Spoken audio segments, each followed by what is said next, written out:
بلندی کے ضامن فرامین رحماں، چلو آؤ پڑھ لیں مضامین قرآن۔ السلام علیکم ورحمۃ اللہ وبرکاتہ، نحمدہ ونصلی ونسلم علی رسولہ الکریم۔ آج چھٹا پارہ قرآن مجید کا قیام اللیل کے اندر انشاءاللہ پڑھا اور سنا جائے گا۔ چھٹے پارے میں یہ سورہ نساء کا آخری حصہ اور سورہ المائدہ کے ابتدائی حصے پر مشتمل ہے۔ چھٹے پارے کی پہلی آیت میں اللہ رب العالمین نے فرمایا لا یحب اللہ الجہر بالسوء من القول الا من ظلم، کہ اللہ رب العالمین بری بات کو ظاہر کرنا پسند نہیں کرتا مگر اس شخص سے حرج نہیں ہے، جائز ہے اس کے لیے بری بات کو ظاہر کرنا جس پر ظلم کیا گیا ہو۔ اسلام کے اندر غیبت ایک بہت بڑا جرم اور گناہ ہے۔ غیبت کہتے ہیں کسی انسان کی، کسی مسلمان کی دینی یا دنیاوی کوئی کمی کوتاہی، کوئی عیب، اس کو لے کر اس کو مسلمانوں میں پھیلانا، اس کو بیان کرنا اور اس کو ذلیل کرنے کی کوشش کرنا، یہ غیبت ہے اور حرام ہے اسلام کے اندر۔ اللہ رب العالمین نے اس کو قرآن مجید میں اپنے مردہ بھائی کے گوشت کھانے کے مترادف قرار دیا ہے، اور اتنا سنگین جرم ہے کہ غیبت کرنے والا شخص وہ جون سی بھی مرضی نیکی کر لے، جتنی بھی زبردست پکی سچی توبہ کر لے، یہ نہیں معاف ہوتا جرم۔ یہ اس ایک ہی صورت میں معاف ہوتا ہے کہ جس کی غیبت کی ہے اس سے معافی مانگ لے اور وہ اسے معاف کر دے دل کی خوشی سے، یا اگر وہ فوت ہو چکا ہے یا رابطے سے نکل چکا ہے تو پھر اس کے لیے جب تک زندہ ہے دعا کرے اور اس کی اچھائیوں کو لوگوں کے سامنے بیان کرے اور اللہ سے معافی مانگے، تو پھر امید ہے یہ معافی ہو سکتی ہے۔ لیکن یہ لوگوں کے سامنے بیان کرنے کی، کسی کو پڑھنا، اس کو ذلیل کرنا، اس کی خرابیاں دینی دنیاوی عیب بیان کرنا، یہ اللہ نے اس کی اجازت نہیں دی۔ ہاں کچھ لوگ ایسے ہیں جن کی غیبت اسلام کے اندر کی جا سکتی ہے، جس طرح یہاں اس آیت کریمہ میں اللہ رب العالمین نے فرمایا کہ جب کوئی شخص ظلم پر اتر آئے دوسرے پر اور وہ ہٹنے کے لیے، رکنے کے لیے تیار نہ ہو، کمر بستہ ہو ظلم پر، تو مظلوم شخص کے لیے جائز ہے کہ وہ اس ظالم کے خلاف آواز بلند کرے،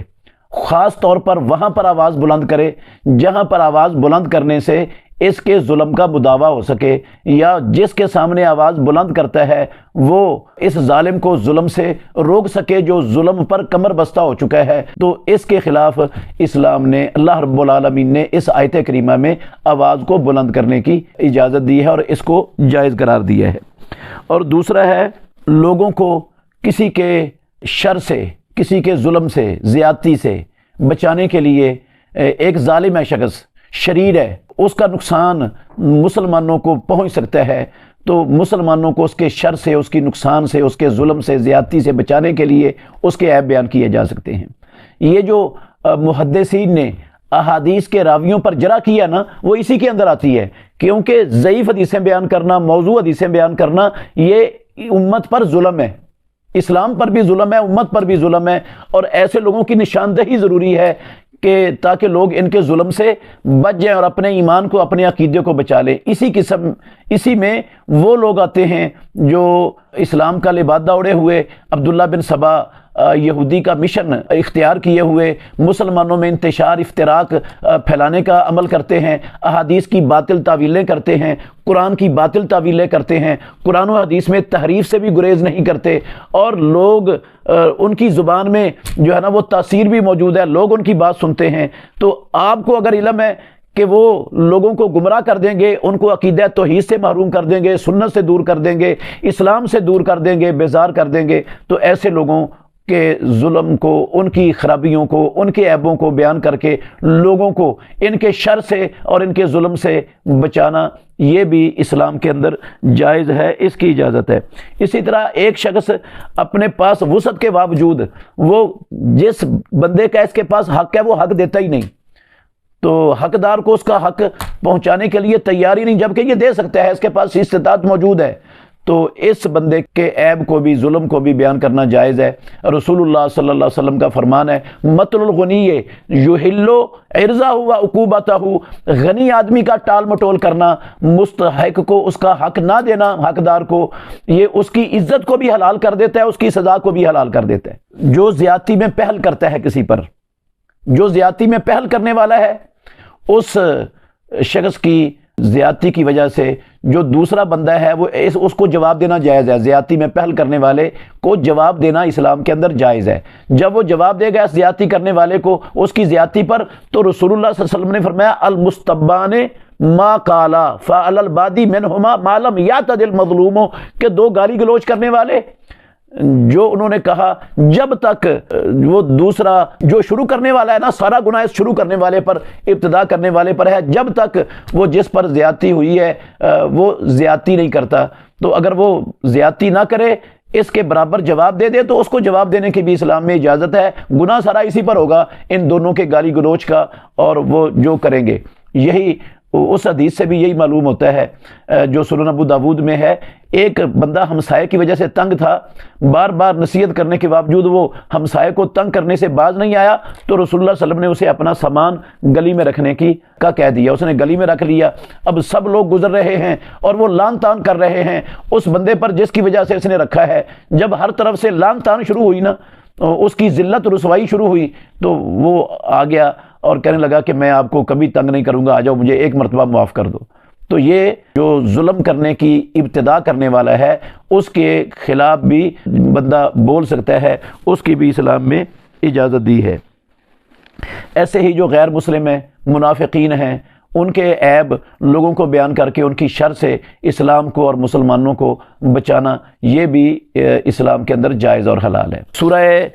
مائدہ کے اندر آیت نمبر 3 میں اللہ رب العالمین نے اسلام کے کامل ہونے کی بشارت سنائی ہے۔ محمد الرسول اللہ صلی اللہ علیہ وسلم کی زندگی میں آدم علیہ السلام سے نازل ہونے والا اسلام عیسیٰ علیہ السلام تک مکمل نہیں ہوا تھا۔ ہر نبی کی امت اتنے اسلام پر عمل کرنے کی مکلف تھی جتنا اسلام ان کے پاس تھا۔ اللہ نے محمد الرسول اللہ صلی اللہ علیہ وسلم کو خاتم النبیین بنا کر بھیجا، اور آپ کی زندگی میں اسلام کو اللہ رب العالمین نے مکمل فرما دیا، اور اس کا اعلان بھی کر دیا قرآن میں کہ الیوم اکملت لکم دینکم واتممت علیکم نعمتی ورضیت لکم الاسلام دینا۔ اب اسلام کے علاوہ کوئی اور دین ہرگز کسی شخص سے دنیا میں قبول ہوگا ہی نہیں، اور اسلام کے بغیر نجات کا راستہ ممکن ہی نہیں کسی انسان کے لیے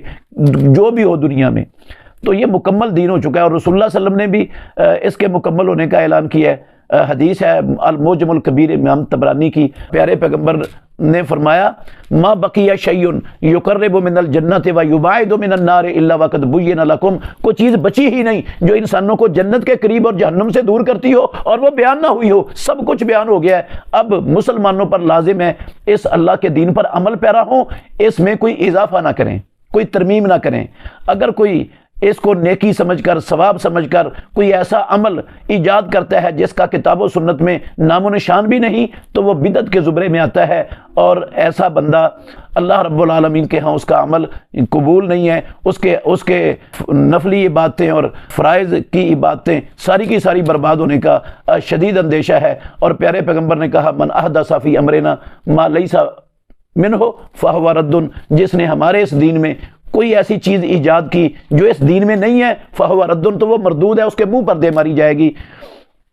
ایسے ہی من عمل عملا لیس علیہ امرنا فہو رد، جس نے ایسا عمل کیا جس پر ہماری مہر نہیں ہے وہ عمل مردود ہے۔ دیکھیں عبداللہ بن مسعود رضی اللہ عنہ نے مسجد میں دیکھا تھا، ایک مسجد میں کہ لوگ حلقے بنا کر بیٹھے ہیں، اور ایک کہتا ہے 100 مرتبہ سبحان اللہ پڑھو، 100 مرتبہ الحمدللہ پڑھو، 100 مرتبہ اللہ اکبر پڑھو، دوسرے پڑھ رہے ہیں اور وہ کینکریوں پر گن رہے ہیں۔ سنن دارمی میں حدیث ہے۔ تو عبداللہ بن مسعود رضی اللہ عنہ سخت ناراض ہوئے ان کے ساتھ، اور ان کو کہنے لگے کہ ابھی اللہ کے نبی کو اس دنیا سے گئے زیادہ دیر نہیں ہوئی، ابھی رسول اللہ صلی اللہ علیہ وسلم کے استعمال والے برتن نہیں ٹوٹے، ابھی رسول اللہ صلی اللہ علیہ وسلم کے کپڑے بسیدہ نہیں ہوئے، ابھی رسول اللہ صلی اللہ علیہ وسلم کے صحابہ وافر مقدار میں دنیا میں موجود ہیں، تم یہ بتاؤ تم اللہ کے نبی کے طریقے سے اچھا طریقہ لے کے آئے ہو یا گمراہی کا دروازہ کھول رہے ہو؟ انہوں نے کہا عبداللہ بن مسعود ہم کوئی برا کام تو کر ہی نہیں رہے، ہم تو نیکی کا ثواب لینے کے لیے کام کر رہے ہیں۔ عبداللہ بن مسعود رضی اللہ عنہ کہنے لگے کتنے ہی لوگ ہیں جو ثواب ثواب کے لیے کام کرتے ہیں، ثواب کا ذرہ بھی نہیں ملتا۔ یہی وہ لوگ تھے جن کو عبداللہ بن مسعود رضی اللہ عنہ نے ڈانٹا تھا، جو پھر جنگ نہروان میں حضرت علی رضی اللہ عنہ کے خلاف خوارج سے مل کر مسلمانوں کے ساتھ لڑ رہے تھے اور جنگ کر رہے تھے۔ تو اسلام میں کسی عمل کی اور کسی چیز کی ایجاد کرنے کی گنجائش نہیں ہے، پورا اسلام مکمل ہے، ایک ذرے کے کروڑویں حصے کے برابر بھی کوئی چیز باقی نہیں بچی ہوئی۔ اسی طرح اللہ رب العالمین نے سورہ المائدہ کی 5 نمبر آیت میں اہل کتاب کے کھانوں کو حلال کیا ہے مسلمانوں کے لیے، یہود و نصارہ کے کھانوں کو۔ ان کے کھانوں میں ان کا ذبیحہ بھی آتا ہے جس کو انہوں نے واقعتاً شرعی طور پر ذبح کیا ہو، وہ جھٹکے کا نہ ہو، اس کو گرم پانی میں ڈال کر نہ مارا گیا ہو، اس کے سر پہ ڈنڈا مار کے نہ قتل کیا گیا ہو، جس کو گلے میں بسم اللہ اللہ اکبر پڑھ کر اہل کتاب بھی ذبح کرتے ہیں، اللہ اکبر بسم اللہ اللہ اکبر پڑھ کر ذبح کیا گیا ہو، تو اس ذبیحے کو کھانا حلال ہے۔ یہودیوں اور عیسائیوں کی عورتوں کو بھی اللہ رب العالمین نے مسلمانوں کے لیے حلال قرار دیا ہے، لیکن شرط یہ رکھی ہے والمحصنات من الذین اوتوا الکتاب من قبلکم، وہ آوارہ عورتیں نہ ہوں، وہ بدکار عورتیں نہ ہوں، وہ پاک دامن ہوں، یہودی اور عیسائی ہوں، بدکاری کی مرتکب نہ ہوں، تو ایسی عورتوں سے مسلمان نکاح کر سکتے ہیں، وہ ایسی عورتیں مسلمانوں کے نکاح کے لیے حلال ہیں۔ ہاں اگر وہ بدکار ہیں، آوارہ منش ہیں،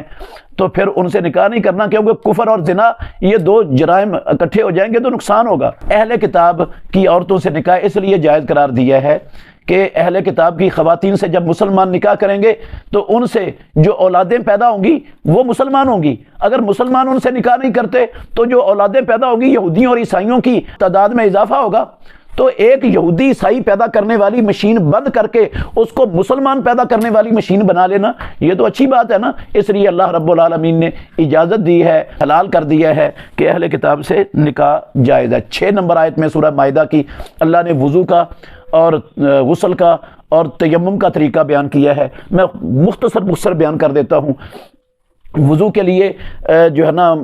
نیت شرط ہے، پھر بسم اللہ پڑھنا ضروری ہے۔ پہلے نیت دل کے اندر ہو کہ میں اس لیے یہ کام کرنے لگا ہوں کہ نماز پڑھنے کے قابل ہو جاؤں، پھر بسم اللہ پڑھے، فرض ہے بسم اللہ پڑھنا، پھر اپنے ہاتھوں کو دھوئے، پھر ایک چلو بھرے پانی کا اور آدھا منہ میں ڈال لے اور کچھ ناک میں کھینچ لے، پھر بائیں ہاتھ سے ناک کو جھاڑ دے، پھر دونوں ہاتھوں سے چہرے کو دھوئے، پھر بازوؤں کو دھوئے، اور پھر سر کا مسح کرے، یہاں سے شروع کر کے پیچھے گدی تک لے جائے، گدی سے لا کر وہاں جہاں سے شروع کیا تھا وہاں لے کر اٹھا دے، اور پھر دونوں مسبحہ انگلی یہ والی اور اس کے برابر والی انگلی ان کو اپنے کانوں کے سوراخ میں ڈال کر کانوں کے اندر گھمائے اچھی طرح، اور پھر یہ کانوں کے پیچھے انگوٹھے پھیر دے، اور پھر اپنے دائیں پاؤں کو دھو لے، پھر بائیں پاؤں کو دھو لے، ہاتھ دھوتے ہوئے انگلیوں کا خلال کرے، پاؤں کو دھوتے ہوئے اس انگلی سے ساری پاؤں کی انگلیوں کا خلال کرے، داڑھی کا بھی خلال کرے۔ تو یہ وضو کا طریقہ ہے۔ اور تیمم کا طریقہ ہے، اگر بندے کو پانی میسر نہیں آتا یا پانی موجود ہے لیکن استعمال کرنے کی اجازت نہیں ہے، بیمار ہے بندہ، تو ایک مرتبہ اپنے دونوں ہاتھ اس طرح زمین پر مارنے، پھر ان کو پاک مٹی پر ہاتھ مار کر اٹھا کر ایسے کر کے پھونک مارنی ہے، اور اپنے چہرے پر ایسے پھیر دینا ہے اور ایسے پھیر لینا ہے، بس یہ مکمل وضو ہو گیا۔ اگر کوئی بندہ جنبی ہے اور غسل کرنے کی اجازت نہیں ہے، اسے پانی نہیں میسر، تو وہ بھی یہی طریقہ تیمم کا اختیار کرے گا اور وہ پاک ہو جائے گا۔ اسلام میں پاکی اور طہارت یہ عبادات کے لیے بہت زیادہ اہمیت کی حامل ہے۔ غسل کا طریقہ بھی کئی مرتبہ میں نے بیان کیا ہے۔ وہ طریقہ یہ ہے کہ پہلے نماز جیسا وضو کرے، اور جب بازوؤں کو دھو لے تو پھر اپنے انگلیوں کو تر کر کے بالوں کی جڑوں میں پھیرے، اتنی کو مرتبہ پھیرے کہ اس کو غالب گمان ہو جائے جڑیں تر ہو گئی ہیں، پھر ایک چلو بھرے دونوں ہاتھوں سے اپنے دائیں طرف ڈال دے، دوسرا بھرے سر کے بائیں طرف ڈال دے، اور تیسرا بھرے سر کے درمیان میں ڈال دے، پھر پاؤں دھو لے۔ اگر بعد میں بھی پاؤں دھو لے سارے جسم پر پانی بہانے کے بعد تو پھر بھی درست ہے۔ اس کے بعد اللہ رب العالمین نے سورہ مائدہ کی 17 نمبر آیت میں اہل کتاب کے ایک گندے باطل عقیدے کی بات کی ہے، اور ان کو کافر قرار دیا ہے اس پر کہ انہوں نے کہا عیسیٰ علیہ السلام اور اللہ تعالیٰ ایک ہے۔ ان اللہ لقد کفر الذین قالوا ان اللہ هو المسیح ابن مریم، وہ لوگ کافر ہو گئے جنہوں نے کہا کہ اللہ ہی مسیح بن مریم ہے، حالانکہ اللہ نہیں ہے، مسیح بن مریم تو اللہ کے بندے اور اللہ کے رسول ہیں۔ تو آج مسلمان بھی جو عیسائیوں نے بات کی تھی وہی آج مسلمان بات کرنے والے موجود ہیں. وہ کہتے ہیں وہی جو مستوی عرش تھا خدا ہو کر مدینے پر اتر پڑا مصطفیٰ ہو کر. یہ مسلمانوں کا عقیدہ نہیں ہے، یہ عیسائیوں کا عقیدہ ہے. مسلمانوں کو اس عقیدے سے بچنے کی کوشش کرنی چاہیے. آخر دعوانا الحمدللہ رب العالمین.